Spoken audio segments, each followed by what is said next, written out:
Joining me now on set is former Israeli Prime Minister Naftalí Bennett. Thank you so much, Mr. Prime Minister, for being here. Appreciate it. Great to be here, Kristen.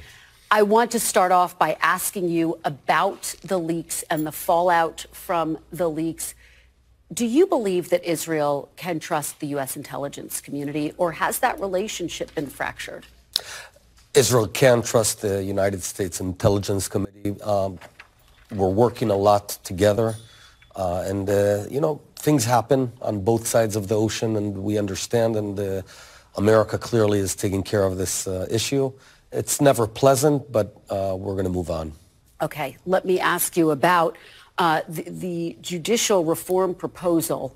And there were some leaks around that Mossad was encouraging officials to protest the judicial plans. Your reaction to that, is that Of course, that's okay? baseless. The Mossad has no intervention whatsoever in the domestic politics of Israel, full stop, period. It's interesting because you indicated to PBS News that Netanyahu, Prime Minister Netanyahu, has effectively pulled the plan to overhaul the judiciary. Is that true? How do you see the state of his plan right now? Well, I think the big news is that democracy in Israel has prevailed. And Israel is now going to be celebrating its 75th birthday, and we got a great gift, the gift of democracy and freedom. By the way, both sides of the aisle, we all agree that we want a stronger democracy. The question is how we go about that. I think it's now clear that Prime Minister Netanyahu will not proceed unilaterally on this reform. He will go ahead only with consensus. Now, whilst he's not saying it for political reasons, I think it would be a fair representation of what's really going on. What do you think consensus would look like? And do you think ultimately it would give the government more control over the judiciary? Well, the overwhelming majority of Israelis agree on a few things. We all agree there is a need for reform, and we all agree we need to do it in agreement, in consensus.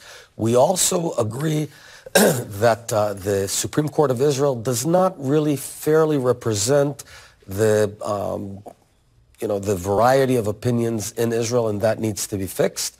And we also agree that over the past 3 decades, the Supreme Court as a constitutional court has usurped some of the authorities of the executive in a way that ought not have been. So now we just have to balance it. And I think the general feeling, and Prime Minister Netanyahu himself conceded, that the government went too strong, too fast, and it wasn't only about the content, it was also about the form. It wasn't done well, and now they're going to try and fix it. Do you think that Prime Minister Netanyahu can reach this consensus for this proposal to overhaul the judiciary, the Supreme Court, given that he is facing his own legal challenges?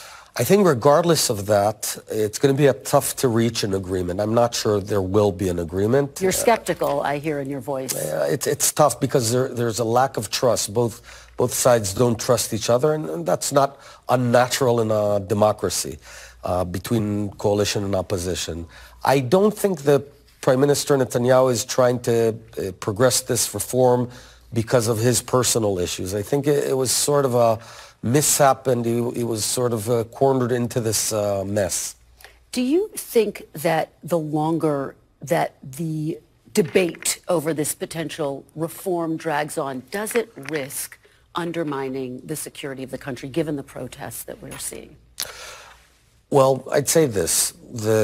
Israel is going to be stronger for this whole crisis because it forced us to face a few tough realities down the road of the future of Israel's demography and domestic demography and other big questions. So it's effectively forcing us to become stronger and a stronger democracy in the long term. However, you're right. In the short term, this cloud of uncertainty will not be removed until the government says explicitly we will continue the reform only in consensus. And I do urge the government to do that. Let me ask you about the new settlements in the West Bank. The Biden administration, as you know, has expressed deep concerns.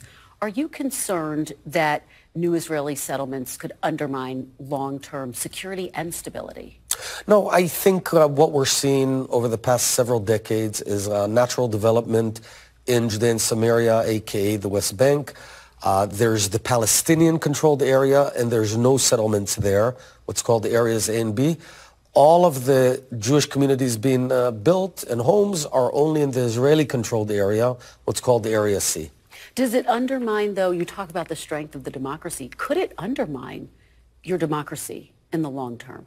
I don't think so, because effectively the big majority of Palestinians, roughly 2 million Palestinians, they enjoy full self-governance. The PA holds its own elections when it decides to. They pay their own taxes. They run their own roads and give their own education. So we're not in the business of governing. The majority of Israelis does not want to govern them, so we're not going to change that.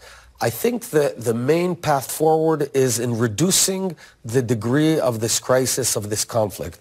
So sort of shrinking the conflict as we go. Let me ask you about President Biden. He has not yet extended an invitation to Prime Minister Netanyahu. Would you like to see him do that? Do you have any indication that that's going to happen?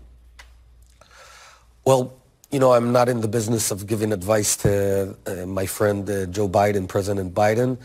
He was very gracious when I was Prime Minister and invited me over.